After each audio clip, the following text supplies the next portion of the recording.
Ahora sí, ahora estamos grabando. Los saludo nuevamente. ¿Cómo estamos? Hoy veremos lo que es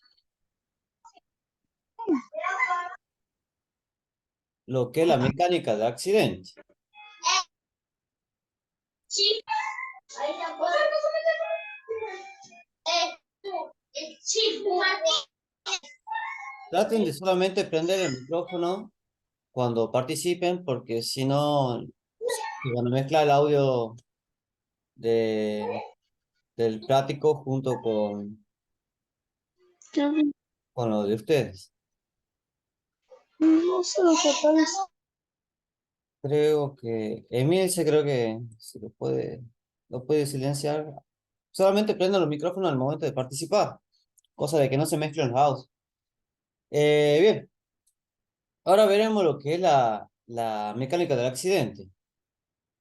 La mecánica del accidente es la descripción de poder analizar de manera fragmentada lo que es un accidente o un siniestro vial. Es decir, siempre que hay un accidente de tránsito se lo va a analizar de estas tres maneras. Se lo va a analizar lo que es el preimpacto,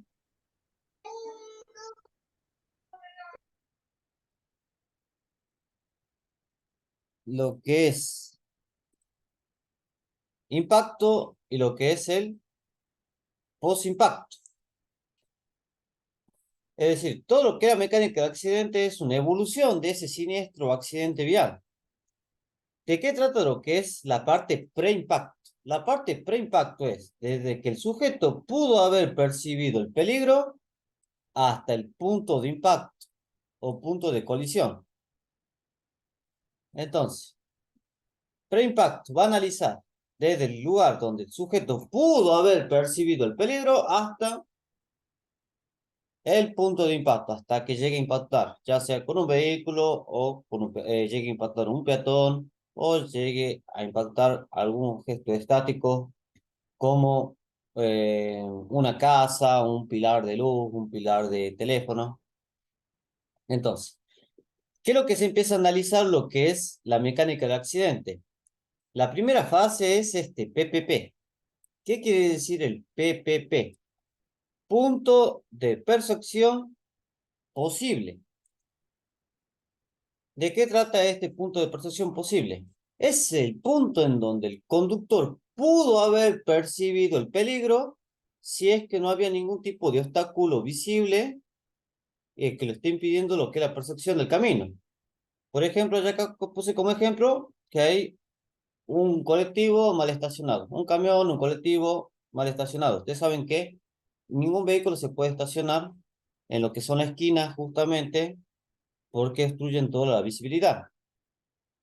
Entonces, este colectivo, este camión está mal estacionado y me están imposibilitando poder percibir lo que es la estructura vial, entonces yo sigo avanzando. Por este carril viene un vehículo a gran velocidad, entonces yo no lo percibo. Este viene rápido, pero yo no lo llego a percibir con tiempo justamente porque acá tengo un obstáculo que me está impidiendo lo que es la percepción. Sigo avanzando un poquito más y acá en este punto ya puedo ver apenas lo que es una estructura de esta calzada, en donde se va a dar la siguiente fase, que es punto de percepción real. Es decir, es el punto en donde el conductor realmente ahí tiene una percepción real del peligro, lo puede percibir, tiene una conciencia de ese peligro, está representando. Entonces, primer punto, punto de percepción posible, es cuando yo pude haber percibido el peligro si es que no había nada ahí. Si este camino estaba acá, yo lo pude haber percibido el peligro en este punto, pero como estaba ahí el camino obstruyéndome la visibilidad, lo terminé percibiendo recién en esta parte. Luego, como yo percibo acá el peligro, pero aquí yo tengo un punto, el siguiente punto es punto de respuesta. Yo no percibo el peligro acá, pero avanzo, avanzo, avanzo y yo recién realizo una maniobra evasiva. ¿Por qué se da eso? ¿Por qué yo recién en este punto realizo lo que es una acción evasiva? Cuando todas las personas perciben un peligro, cuando ven un peligro, ¿qué es lo que hace? Vemos el peligro. Esa información llega por vía visual o auditiva Entonces, nosotros percibimos ese peligro, esa información llega al cerebro, la interpreta, lo organiza y le da un sentido. Elabora una respuesta y de ahí esa respuesta manda la información por terminaciones nerviosas a nuestro nervio y nosotros actuamos. Entonces, lo que es acá, ¿por qué tardamos en reaccionar? ¿Por qué? Porque yo voy acá, veo el peligro, interpreto, organizo, le doy sentido a la información, proceso, realizo, tomo una decisión y recién acá se da el punto de respuesta. ¿Qué puede ser esa decisión? Bueno, puedo volantear, puedo cambiar de carril, puedo apretar los frenos, puedo tirarme del vehículo, puedo acelerar, es decir, yo voy a tomar una decisión y como maniobra evasiva, en este siguiente punto, puedo realizar cualquiera de esas acciones. Ahora, si yo acá tengo el tiempo de respuesta, ¿por qué pasa un tiempito acá de lo que punto de maniobra evasiva? Es decir, acá recién estamos haciendo algo. Porque hay dos tiempos. Uno va a ser el tiempo de reacción humano, es decir, yo lo voy a percibir ese peligro y voy a tratar de realizar un tipo de maniobra evasiva. Y mi acción puede ser aplicar los frenos. Luego hay un tiempo de reacción mecánico. ¿Por qué? Yo aplico los frenos, pero no se aplican los frenos de manera instantánea. Hay un tiempo de reacción mecánico en donde la parte mecánica de ese vehículo va a tardar en que se apliquen esos frenos. Entonces, hay dos tiempos de reacción que tenemos que tener en cuenta en lo que es la parte pre-impacto. Al momento de evitar, de aplicar, de tomar una decisión de qué es lo que voy a hacer yo para evitar el peligro, hay dos tiempos. El tiempo de reacción humano y el tiempo de reacción mecánico. Sigo avanzando, voy a poner, por ejemplo, que decidí aplicar los frenos. Bueno, yo aplico los frenos aquí, pero antes del punto de impacto, acá se da una fase que es el punto de conflicto. Este punto de conflicto quiere decir que en este punto, haga lo que se haga, físicamente el accidente o el siniestro vial es inevitable. Sí o sí se va a dar. Físicamente es imposible que en este punto ya no se puede hacer nada. Sí o sí se va a producir ese encuentro. Entonces, como acá el punto de conflicto ya se lo tiene que marcar. ¿Por qué? Porque dice, ¿por qué no he realizado una acción? No, acá físicamente, en este punto, en esta fase, es imposible que haga lo que se realice, no se iba a evitar el peligro. Entonces, se iba a dar sí o sí el encuentro. Y en el punto de colisión, en donde los vehículos impactan, ahí se da el punto de impacto. Entonces, repasemos, sería todo lo que es la mecánica del accidente, lo que es la fase pre-impacto, consta de el punto de percepción posible, punto de percepción real, punto de reacción, punto de maniobra evasiva, punto de conflicto y punto de impacto. ¿Dónde comienza lo que es la parte preimpacto de este siniestro vial o accidente vial? Desde el punto de percepción posible hasta el punto de impacto. Todo eso compone lo que es el pre-impacto. Se analiza todo eso, qué tanto es la visibilidad, qué tanto es la iluminación artificial y natural que se encontraba, si había obstáculos lo que es cerca de la esquina, si yo tenía una percepción, una buena percepción del peligro. ¿Por qué? Digamos que hay un vehículo mal estacionado. Y ese vehículo mal estacionado no ni me sumaba ni me quitaba nada. Es decir, yo percibía bien, lo podía haber evitado el peligro. Pero yo como estrategia, al momento de defender a la persona, digamos, para que el seguro se haga cargo y para empezar a repartir responsabilidades, uso mira, un auto mal estacionado lo utiliza como estrategia. Este vehículo es responsable indirecto del accidente. ¿Por qué? Porque está mal estacionado y me está obstruyendo lo que es la visibilidad. Empiezo siempre lo que es la accidentología vial, siempre todas las personas que se dedican a lo que es la accidentología vial, tienen que tratar de buscar el punto de vista favorable y empiezan a tirar responsabilidades para todas partes. Todo tiene, como le digo, todo tiene la culpa menos yo. De eso se trata la accidentología vial, de empezar a repartir responsabilidades para que ya sea el seguro o la otra parte se haga responsable de los daños ocasionados. En este caso, acá el conductor este que está mal estacionado está participando indirectamente de este siniestro. Incluso yo le puedo iniciar acciones legales. Le puedo pedir que por estar mal estacionado, que él se haga cargo de los daños. Incluso los dos vehículos que están participando de este accidente le pueden iniciar acciones legales a este vehículo justamente porque está mal estacionado y está obstruyendo lo que es la visibilidad.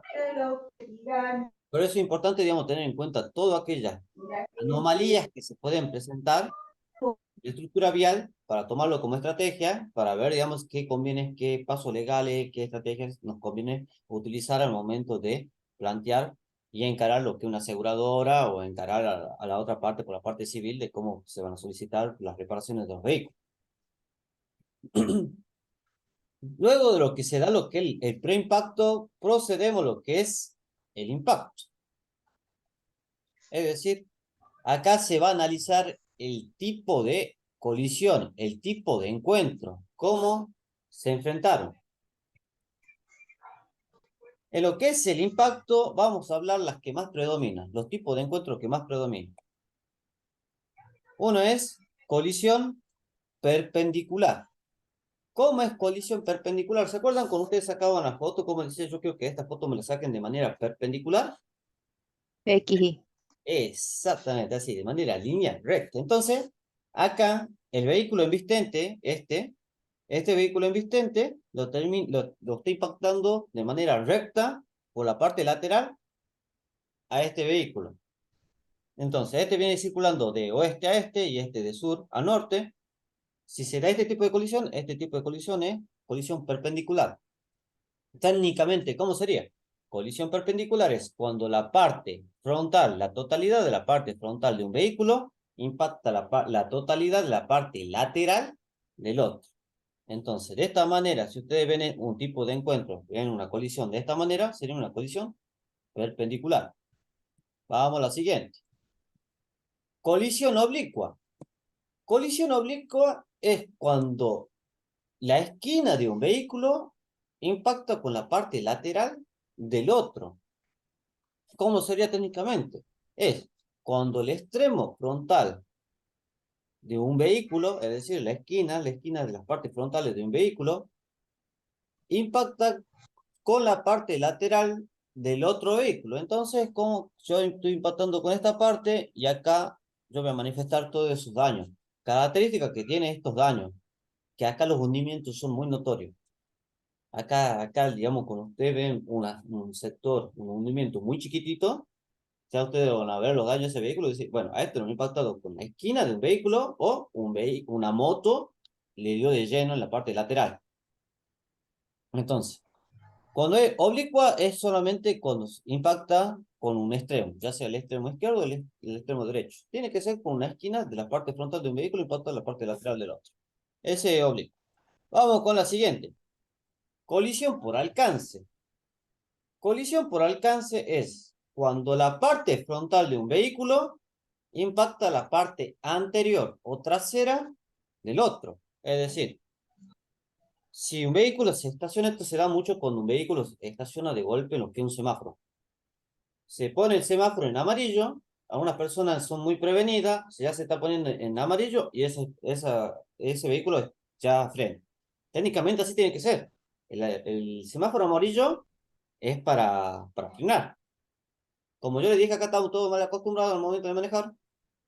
El amarillo lo usan para acelerar. Es decir, no, le voy a pisar. ¿Por qué? Porque si no, no voy a llegar a pillar, lo voy a agarrar rojo. Entonces, ¿qué es lo que hacen? Está amarillo y le mandan, le pisan. Ahora, ¿qué pasa si yo soy una persona prevenida? Yo soy una persona prevenida, estaciono de golpe en amarillo, estaciono como tiene que ser, y el que viene detrás mío, confiado, piensa que yo voy a seguir avanzando. Entonces, él, confiado, el de atrás sigue avanzando y me termina impactando la parte anterior, me impacta por detrás. Técnicamente, ¿cómo sería ese tipo de colisión? Una colisión por alcance. Cuando la parte frontal de un vehículo impacta la parte anterior del otro. Vamos a la siguiente. Frontal central. ¿Cómo es frontal central? Es cuando la totalidad de la parte frontal de un vehículo impacta la totalidad de la parte frontal del otro. características que tiene el frontal central. Mientras que la colisión por alcance tiene el mismo sentido de circulación, acá en lo que el frontal central viene con sentido de circulación opuesto. Este vehículo viene de oeste a este y este vehículo viene de este a oeste. ¿Cuándo se suelen producir este tipo de enfrentamiento? Bueno, o de encuentros. Esto se suele dar... ¿Ah? Esto se suele dar mucho Para sobrepasar un vehículo. cuando quieren sobrepasar un vehículo, se da bastante, y cuando quieren hacer cambio de carril. Lo quiero sobrepasar, hago el cambio de carril, no llego con el tiempo y lo termino impactando. Entonces, frontal central, el encuentro de la totalidad de las partes frontales, cuando se produce el cambio de carril, como dijo la compañera, ahí se da este tipo de colisión, cuando la totalidad de la parte frontal de un vehículo impacta la totalidad de la parte frontal del otro. Este tipo de siniestros son muy, en lo que es ruta, es muy seguro de que se encuentren, sean accidentes con resultado de muerte o lesiones muy graves. Porque ustedes saben, la velocidad con la que circulan en la ruta es 80, 90, hasta 130 kilómetros por hora. Y incluso ustedes vieron que cuando hacen los cambios de carriles aceleran la velocidad, tienen que circular más rápido, entonces se da ahí todo el problema. Son colisiones que liberan mucha energía y por lo tanto, a su vez, los daños materiales y las lesiones que se van a producir son de gran escala. Luego está lo que es el frontal lateral, es decir, que acá ya no impacta con la totalidad de la parte frontal de un vehículo, sino que impacta con un extremo, ya sea el izquierdo o el derecho. En este caso, se impacta la parte frontal izquierda de este vehículo y la parte frontal izquierda de este, es decir, con la parte donde están los conductores, se van a dar ese encuentro. Entonces, frontal lateral es cuando un extremo frontal de un vehículo impacta la parte frontal extrema del otro. Es muy similar el frontal central del frontal lateral. Única diferencia es que en unas impacta toda la parte frontal, son todos los daños se manifiestan en la parte frontal, y acá solamente en las partes laterales. Y por último veremos lo que es una colisión lateral. Esta colisión esta colisión, acá está mal, esta colisión es una colisión por roce. Ya corregí, colisión por roce. Perdón, puse 2.9 de lateral. Esta es colisión por roce. Colisión por roce es cuando la parte lateral de un vehículo impacta la parte lateral del otro. ¿Cuándo se suelen dar mucho lo que son estas colisiones por roce? Las colisiones por roce se dan mucho cuando hay un gran congestionamiento y yo quiero tratar de maniobrar y quiero tratar de pasar por pequeños espacios comprimidos, tratar de producir un adelantamiento. Es tan cerrado, es tan comprimido ese lugar que por tratar de seguir avanzando puedo producir unos raspones o puedo hacer que se produzca un desprendimiento de los retrovisores. Entonces, acá esto se da un montonazo en lo que es, como le dije en la clase de ayer, en lo que es la calle Crisóstomo y Salta, se produce un gran congestionamiento y los vehículos muchas veces, me cansé de ver que los vehículos le sacan los retrovisores a los vehículos que están estacionados le sacan los retrovisores por tratar de adelantar o tratar de ocupar parte del carril. Entonces, lo que es la colisión por roce se da mucho cuando hay un congestionamiento muy pesado, cuando hay mucho congestionamiento vehicular, ahí se suele producir lo que es la colisión por roce. Entonces, en lo que es la segunda parte de lo que es la mecánica del accidente, lo que es la parte de impacto, se va a analizar el tipo de encuentro. ¿Cómo fue este encuentro? Si es una colisión perpendicular, una colisión oblicua, una colisión por alcance, una frontal central, una frontal lateral y una colisión por roce. Entonces, preimpacto, vemos todos los tiempos de reacción, los puntos de percepción, la maniobra evasiva y el punto donde físicamente era inevitable el conflicto. Se da luego el punto de impacto. En el punto de impacto, justamente entramos ahí a la segunda parte de lo que es la mecánica del accidente y tenemos que ver el tipo de encuentro. Acá estamos hablando de tipo de encuentro, pero entre dos autos de de mediano y mediano gran porte. Es decir, que este tipo de encuentro es para vehículos, para auto y camioneta. Ahora acá vamos a hablar de lo que es la diferencia entre colisión y choque. Colisiones con un vehículo en movimiento impacta a otro vehículo que está en movimiento. Es decir, colisiones cuando dos cuerpos en movimiento entran en contacto. Por ejemplo, un vehículo circula semáforo rojo, otro vehículo que viene por la otra encrucijada se quiere adelantar. Acá estos dos vehículos vienen en estado dinámico, vienen en movimiento y terminan impactando. Esto es una colisión. ¿Cuándo es choque? Choque es cuando un vehículo en movimiento impacta a algún cuerpo que está en estado estático, que está quieto. Por ejemplo, yo pierdo el control del vehículo y me entro una casa. Impacto una casa.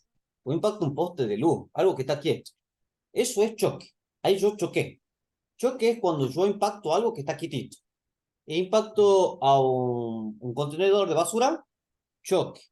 Impacto a un auto que está estacionado, que está quieto, está estacionado, choque. Siempre que yo impacte a algo que está quieto, eso va a ser choque. Entonces, al momento de clasificar, bien, tenemos que ver, analizar primero. Si yo impacté a algo que está quieto, choque, y si estaban en movimiento los dos vehículos, colisión. Si yo atropello a un peatón, eso es atropello. O sea, si yo voy en un vehículo, cualquier tipo de vehículo, e impacto a un peatón, eso es atropello. Acá, accidentológicamente, se va a dar una cuestión. Algo que ustedes. Si un auto atropella a un auto de mediano porte, si un auto atropella a un auto, eso puede ser un choque o una colisión. Si un auto atropella a una persona, es atropello. Ahora, si un auto atropella a alguien que viene en motocicleta, en moto o en bicicleta, técnicamente tendrían, y los dos vehículos están en movimiento, técnicamente tendría que ser una colisión, ¿verdad? Los dos están en movimiento. O si la moto está estacionada y yo el impacto, tendría que ser choque. Bueno, para la accidentología vial, si un auto, una camioneta o un colectivo impacta o sea, el auto, la camioneta, el colectivo, el que impacta a la bicicleta o a la persona que circula en moto, eso es técnicamente un atropello. Se lo considera atropello. Por eso es que acá algunas veces ustedes sintieron lo que es la expresión y quizá muchas veces tiene mayor responsabilidad el vehículo que circula de mayor porte. Es decir, si yo manejo camioneta, tengo mayor responsabilidad que circula en bicicleta, en moto y en auto. Y si yo circulo en colectivo, tengo mayor responsabilidad del que circula en auto, en bicicleta, en camioneta. Es decir, como que el vehículo que tiene mayor porte tiene un mayor grado de responsabilidad en los siniestros. Acá hay un error. Para la ley, maneje lo que se maneje, todos son iguales. Todos tienen el mismo grado de responsabilidad. Se maneje en patineta, en bicicleta, en, en monopatín, en vehículo que se maneje, todos tienen el mismo grado de responsabilidad. Por eso si a uno le quieren decir, no, vos tenés la culpa porque vos tenés que darte cuenta, porque vos venís en auto, yo vengo en moto, vos sos más responsable que yo. Es un hito. Eso es algo que me empezaron a difundir, pero ante la ley todos tienen el mismo grado de responsabilidad. Ahora, ¿qué sí es cierto? Que la persona que circula en bicicleta, en patineta, en moto, es más vulnerable a los accidentes. Es decir, si yo voy en auto y tengo una colisión, puede que yo no tenga ningún tipo de daño físico, ningún tipo de lesión. Es decir, el cinturón me va a amortiguar toda esa fuerza, me va a absorber toda esa fuerza de la energía liberada, entonces me la va a absorber, entonces yo no voy a tener ningún tipo de lesión. Estoy más protegido en un auto. Pero el que va en moto, no hay nada que lo pueda ayudar, salvo el casco. Si lo tiene bien posicionado, le va a salvar lo que es lesión en la parte en el de la cabeza, en la parte encefálica. Pero de ahí nada más. Y peor para el que viene circulando en bicicleta. Entonces, una persona que circula, si una persona que conduce un auto y atropella e impacta a una persona que viene en motocicleta, eso es atropello. Es necesario que hagamos esa discriminación. Si la moto impacta a un vehículo que viene en movimiento, ahora la moto el que lo choca al auto, eso es colisión. Si yo voy en auto e impacto a alguien que va en moto, los dos están en movimiento, eso es atropello. Pero si la moto ahora a mí me impacta a mí, yo voy en auto y viene una moto y me impacta en la parte lateral, eso va a ser colisión. Eso es necesario que lo tengamos en cuenta al momento de clasificar el accidente, porque en el simulacro seguramente va a ser un auto y una moto, que son los que más predominan, digamos, los tipos de accidentes, auto-moto. Entonces hay que ver, digamos, si fue un atropello o una colisión, ese accidente al momento de realizar la práctica. Luego vamos a ir con la tercera parte, que es post-impacto. ¿Qué es post-impacto? Post-impacto es el tipo de traslación que tienen los vehículos luego del encuentro. Es decir, acá, la traslación yo la marqué aquí en verde, que se pueden dar diferentes tipos de traslaciones o una combinación de estas. ¿Cómo pueden ser esas traslaciones? Y bueno, en post-impacto veremos el tipo de traslación y la primera traslación que hablaremos será la traslación recta. ¿Cómo es la traslación recta? Es una traslación, como se lo dice, la definición, una traslación recta. No tiene ningún tipo de ángulo, no tiene ningún tipo de rotación, no tiene absolutamente nada. Es una traslación que va recta. Entonces, si el vehículo tiene una traslación recta luego del impacto, se lo tiene que clasificar y hay que documentar que en el post-impacto tuvo un tipo de traslación recta hasta su posición final, que sería aquí. Esta sería la posición Posición. final del vehículo.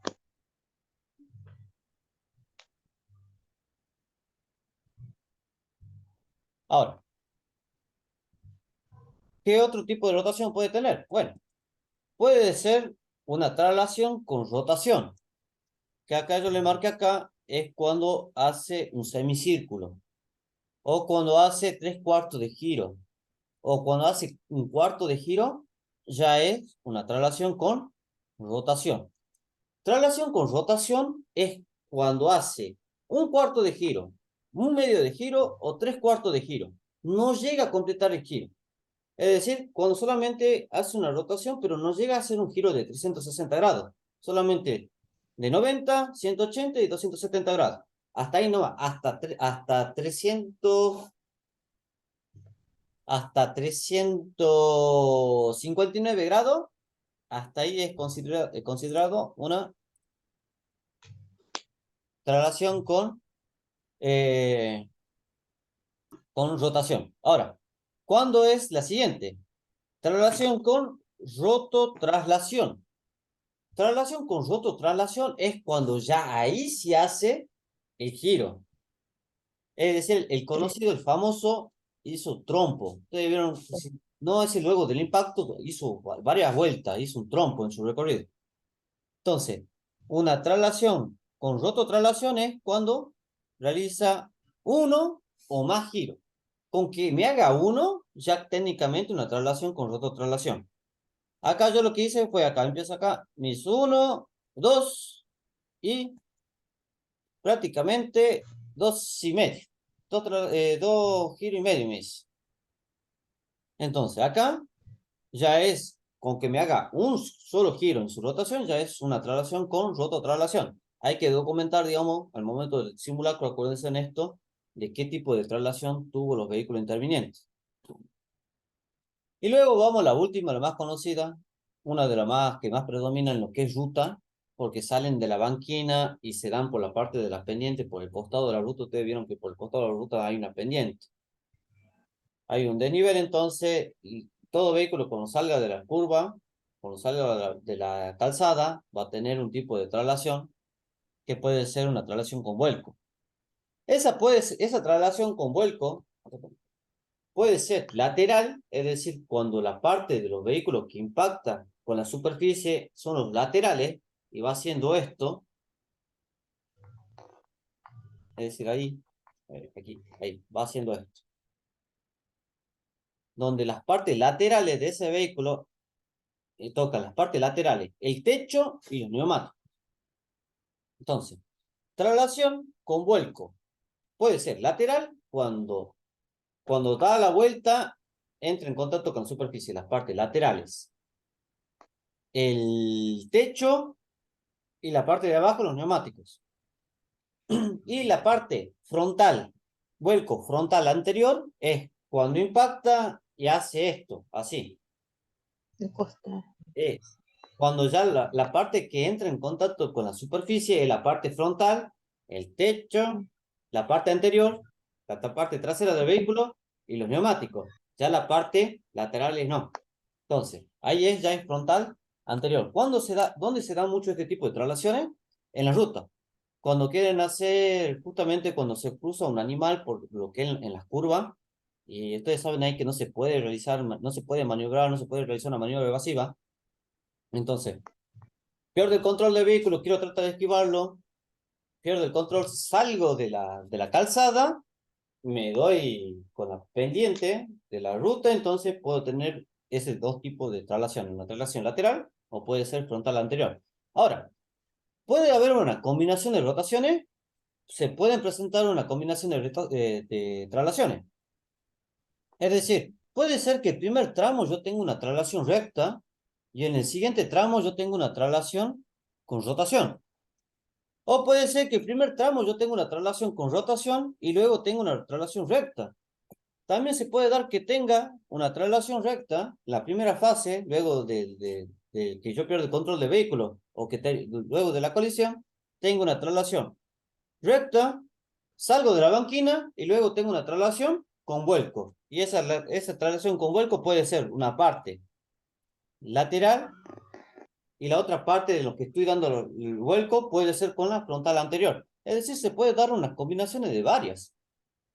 Es necesario tener en cuenta que son las que más predominan, son las traslaciones que más predominan y que se pueden combinar en ese trayecto. Es decir, puedo tener una primera parte, vamos a poner por ejemplo acá impactan estos vehículos. Tengo la primera traslación, acá lo marco. Tengo la primera traslación recta y luego tengo una traslación con rotación. Se puede dar esta fase, entonces, este primer tramo una traslación recta y el segundo tramo una traslación con rotación. Bien, entonces, repasamos un poquitito esto antes de terminar la primera parte del video. Mecánica de accidente, preimpacto, consta de tres fases, preimpacto, impacto y postimpacto.